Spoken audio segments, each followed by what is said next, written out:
question you're asking is, with a strong grip and a shut club face and a flat ball flight where it spins left, is that totally down to the grip? Yeah. And the answer to that is partly down to the grip, but also not helped by the fact that you lose width early in your takeaway. Okay. So in your backswing, when you take the club back, instead of rotating your body correctly, generating some coil with your feet and maintaining distance between your hands and your chest, you tend to break the back of your right wrist very early, fold your elbow and become quite narrow. Then your rotation kicks in, but by then the swing has become too narrow and your right elbow is now too far behind you. Yeah. So that would exacerbate the idea, or that would exacerbate the position of being more across the line with a shut club face. Yeah. And as a result of having no space, then on the way down, you're going to have to start leaning back and rotating your hands. My eternal thing of this position at the top is nothing to do with at the top per se. I think you're right. Yeah, it's happening much earlier on in the swing, and it's just presenting itself. Exactly. And I mean, this is why you see some great players like Freddie Couples, Bernard Langer, Paul Azinger, all played with very strong grips. I mean, particularly Azinger. You're right. And then obviously the other extreme, you've got some very weak grips. Okay, Hogan was accused of being weak, but I think he was closer to neutral.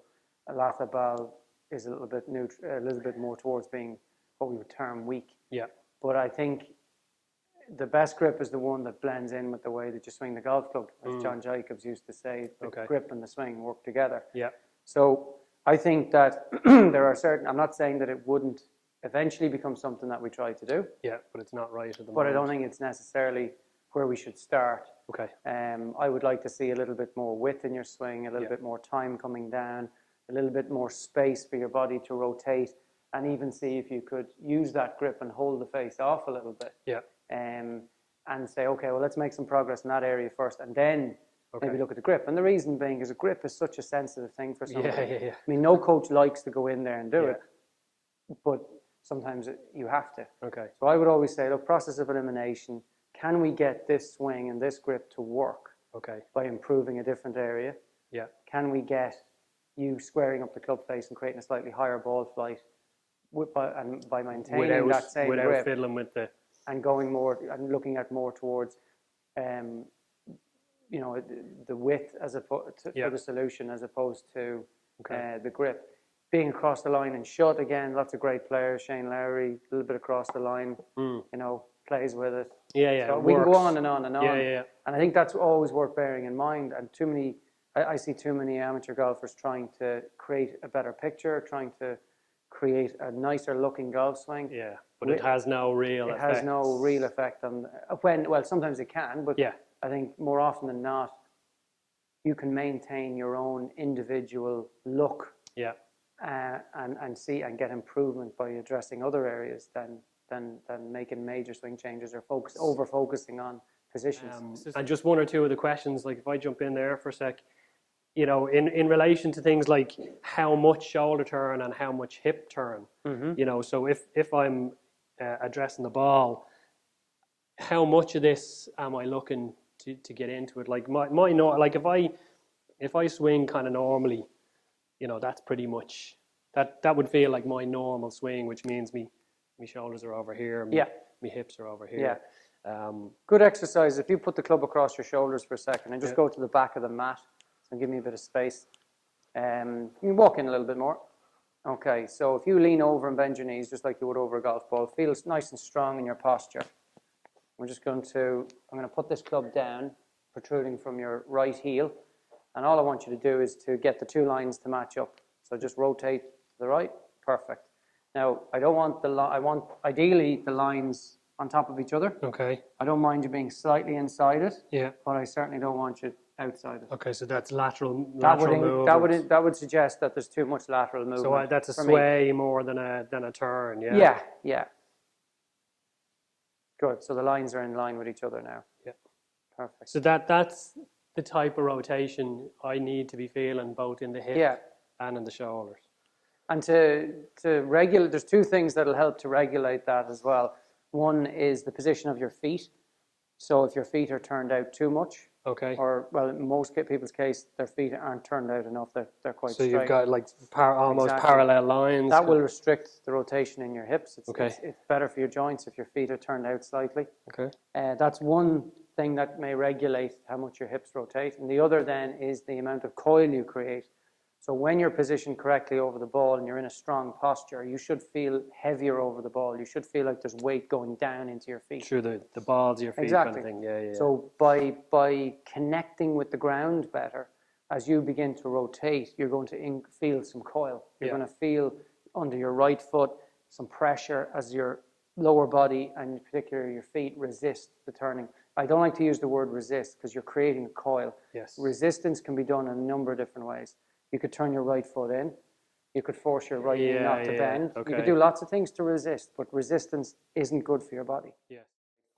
Okay, and then the other thing I feel like I don't know if it's a long-term thing or something I've just become more cognizant of. I just feel like I'm doing way too much with my hands. So when, whether I'm kind of hinging it two different ways or whatever. Well, in your backswing, if we just demonstrate again, in your backswing, your initial takeaway originates with a breaking of the back of your right wrist. Yeah. Okay? So as you break the back of your right wrist, your elbow reacts by moving backwards. Yeah. Exactly. Okay, that mechanically there's a consistency in that. Yeah. Okay? So this is the wrong move. Exactly. Yeah. Principle of the golf swing is based on rotation and width. Yeah. So, to keep the circle consistent in terms of its center and radius, you have to create rotation and width. Yeah. So what you're creating is actually closer to a hinge. Yes. Like that's a door hinge. Yeah. So and that it's a sideways movement rather than an up and down move. That's correct. Okay. So it's almost like I'm kind of double hinging my wrists to an extent. I'm going kind of this way, and then at some point I'm trying to lift that up. Is that a fair? Possibly. You can describe this a million different ways, in a simple way or a very complicated way. And I just think for you, if you could work a little bit more on creating rotation both with your body and perhaps your wrists in the backswing, you'd maintain distance between your hands and your chest.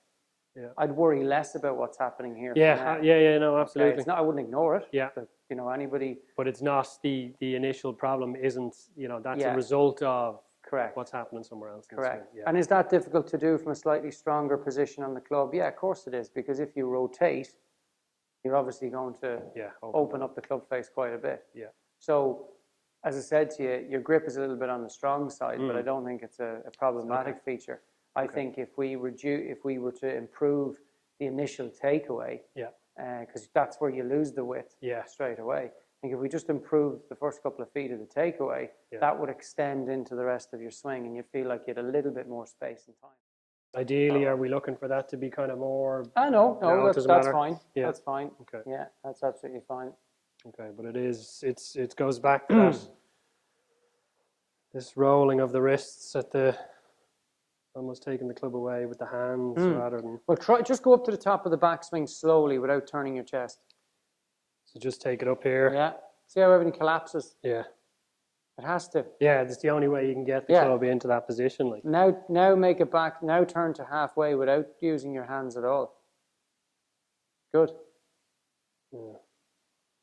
But again, I feel like I'm doing this kind of stuff with my wrists at that position and the thing, rather than just, as you say, just complete the swing. Yeah, just finish it from there, because it's a rotation more than. Yeah.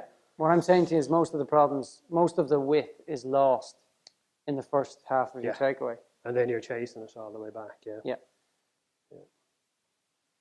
That's actually just having you do that little piece of resistance on the club in that takeaway is quite good as well, because it makes you feel like you need to. Well, a good exercise, and it's an age-old one, but it's just where you put the butt of the club into your navel and just rotate to the right. Okay. But you have to keep the butt of the club in your navel. If you go that way, you can see that it disconnects very early. Yeah. So, I mean, that creates a good feeling. And it gives you a sense of how much rotation there is in the hands. Can you see that? Yeah. It's very little. There's none really. Yeah, Well, compared to there is compared to rotation. yeah, but Yeah, there's but no there's no breaking hinge. down. Yeah, there's no Yeah. hinge. Yeah, that's the Yeah, difference. it's that's called dorsiflexion. Yeah. Okay, we know to be a hinge of the wrist. Yeah. Think of a doorway. So in the backswing, the body is rotating, But the hands are and the hands they're are quiet, only rotating very, very yeah. to a minimal extent. Okay. And Yeah, just and I think even it's- making rotations over and back like that, you can get a sense of coiling as well. Yeah. You know? I think it is for me. I think I lost my way just a little bit in how active your hands my should hands be. should By be. focusing totally on that Yes. top of the backswing position, it's made you more handsy. Yeah, well, I was always of the opinion that by Yeah. you know shifting the wrists one way or the other, that's going to, and yes, it will, but it won't. You know, you're manufacturing a swing then. Yes. You know what I mean. Whereas Yeah. by very simply just That's it. rotating